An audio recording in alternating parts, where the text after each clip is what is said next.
Mesdames, Messieurs, bonjour. L'actualité, c'est d'abord l'affaire Ousmane Sonko. Le député sera fixé sur son sort ce matin. Ses collègues vont décider si ou non ils vont lever son immunité parlementaire.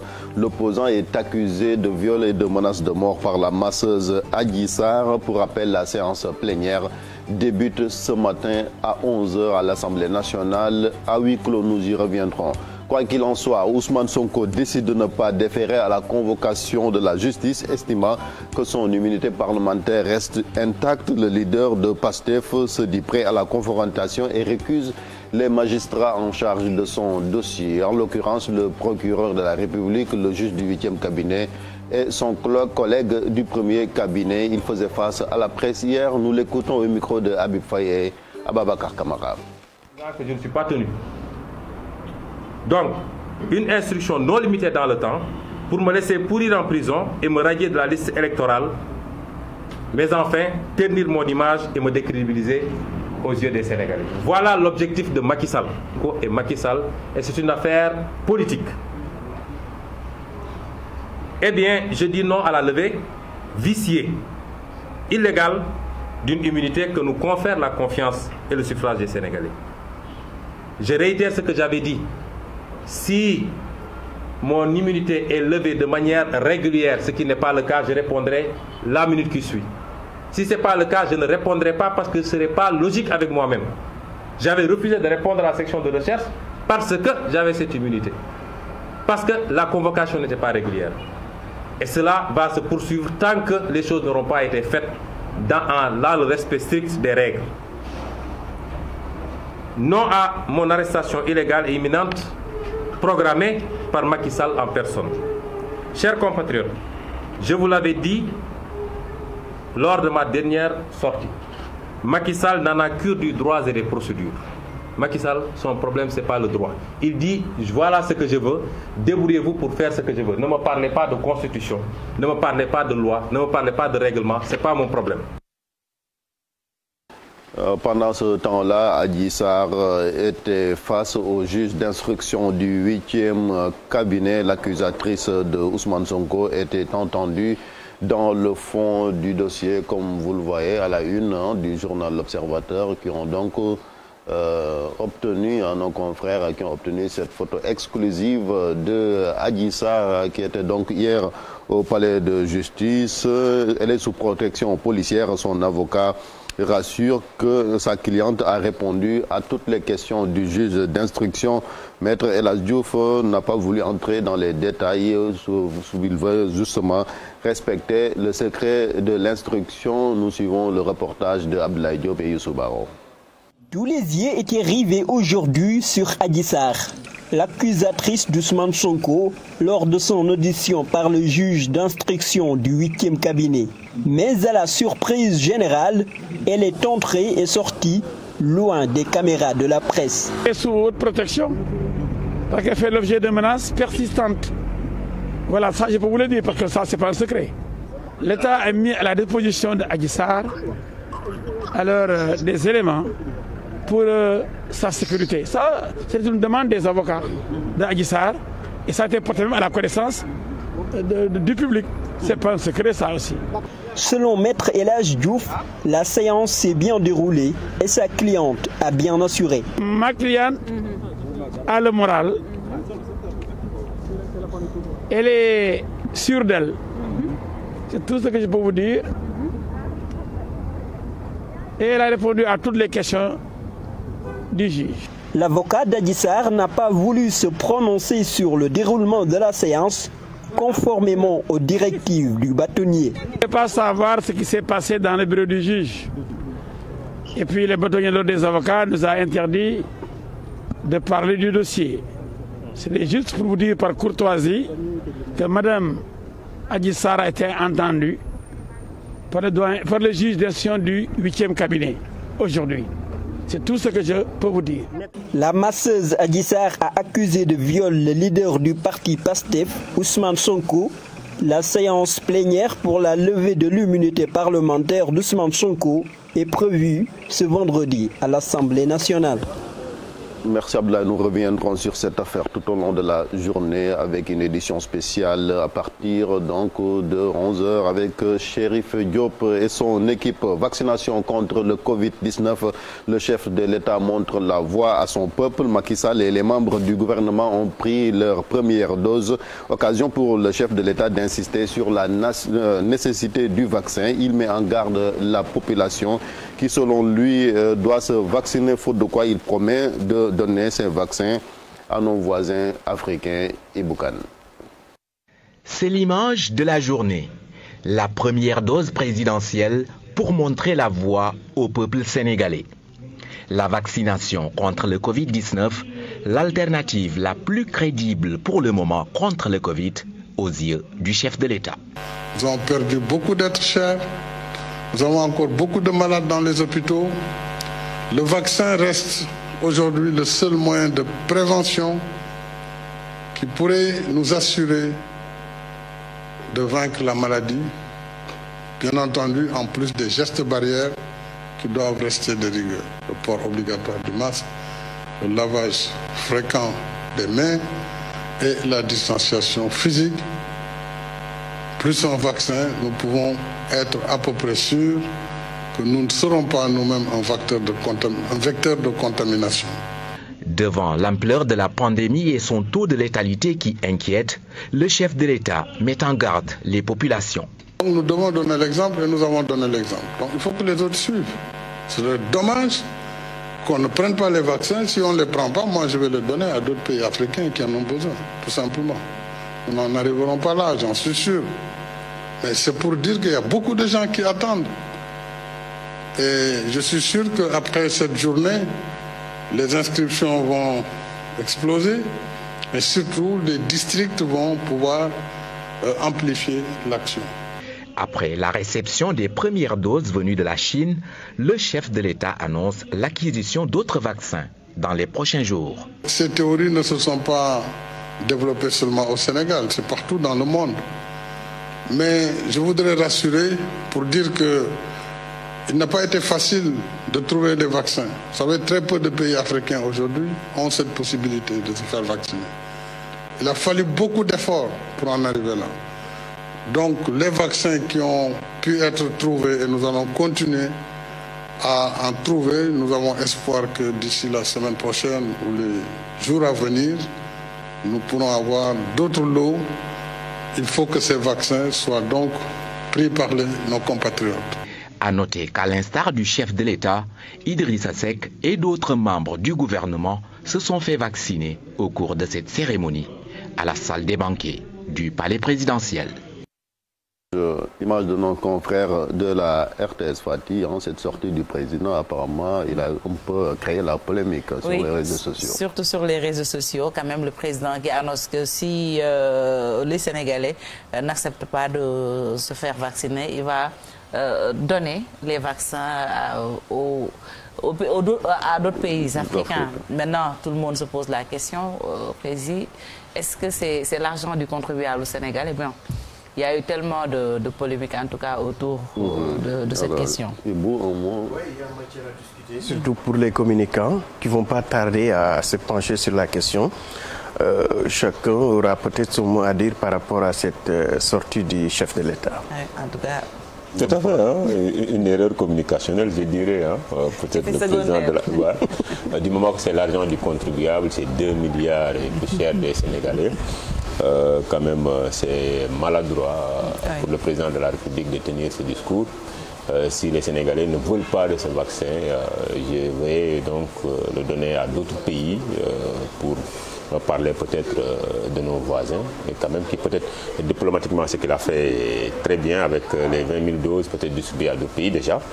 Mais quant à peut-être aller jusqu'à, parce que ce sont des menaces, entre guillemets, jusqu'à menacer les Sénégalais, pour moi c'est une erreur communicationnelle, donc il doit quand même se corriger ou rectifier le tir. Rectifier le tir. En tout cas, il y a un engouement dans l'inscription des Sénégalais. En 72 heures, 46 000 Sénégalais se sont inscrits dans la plateforme numérique du ministère de la Santé pour une demande de vaccin, selon le responsable en charge de cette plateforme qui a reçu nos reporters Maïmouna Ndiaye et Mohamed Dier. Un lien et un site dédié aux demandes d'inscription pour le vaccin contre le coronavirus.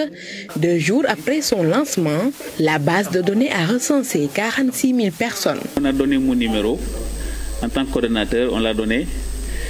Donc je reçois beaucoup d'appels, même si je ne devais pas en recevoir, parce que le lien seulement suffit pour l'inscription. Mais je suis très ému de voir à quel point des personnes âgées m'appellent, des jeunes m'appellent, etc., des femmes, des gens qui ne savent même pas s'exprimer en français, qui appellent, qui disent que on va se faire vacciner. Pratiquement, chaque seconde, il y a 15 inscrits. Il y a 2 jours, on avait des problèmes avec le serveur, mais maintenant c'est réglé. Les inscriptions se passent très bien. Autre précision de taille concernant les bénéficiaires, le dernier mot revient aux autorités sanitaires. Le premier critère, c'est qu'il faut être un agent de santé de première ligne. Le deuxième critère, c'est qu'il faut être âgé de plus de 60 ans. Et le troisième et dernier critère, c'est que il faut avoir au moins 19 ans en présentant une comorbidité, c'est-à-dire une maladie chronique, à savoir le diabète, l'hypertension, l'insuffisance rénale, l'asthme, en tout cas, ou d'autres maladies chroniques. Voilà, si vous présentez ces critères-là, vous êtes éligible. Ça veut dire que dans la base de données, nous allons sortir ces personnes-là et transmettre les listes au district sanitaire. Pour la sélection des bénéficiaires, un groupe de 28 personnes est déjà choisi dans les 14 régions du Sénégal pour faire le travail. Il y a 2 personnes par région. Et ces personnes-là ont déjà un siège ici au ministère de la Santé. Ils vont travailler sur la base. Ils vont rester en contact avec les personnes inscrites. Ils vont rester en contact avec les régions médicales, avec les districts, avec les sites de vaccination pour déjà préparer les bases de données, préparer les listes, contacter au besoin les personnes par coup de fil, contacter également le niveau local pour harmoniser les rendez-vous, pour que tout soit huilé.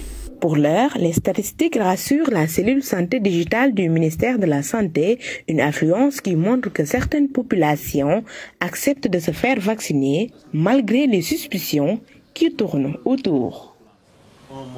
Mot de Fall de sport avant de passer à l'international.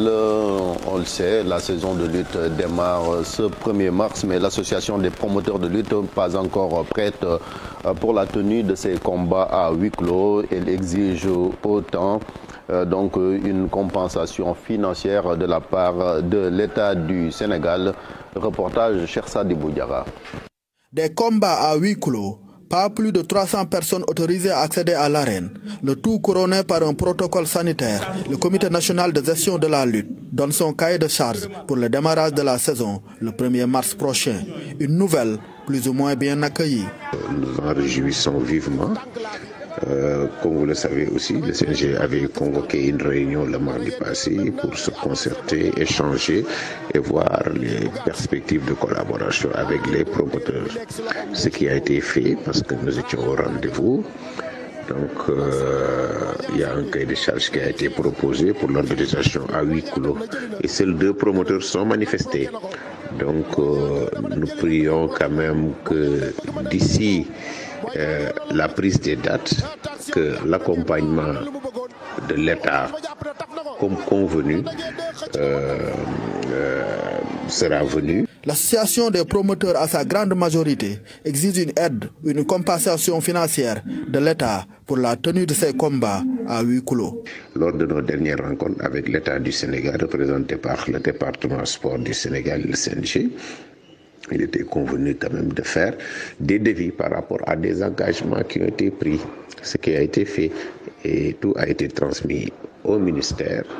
Donc le ministère nous a confirmé que ça a été transmis à qui de droit, donc nous attendons le retour.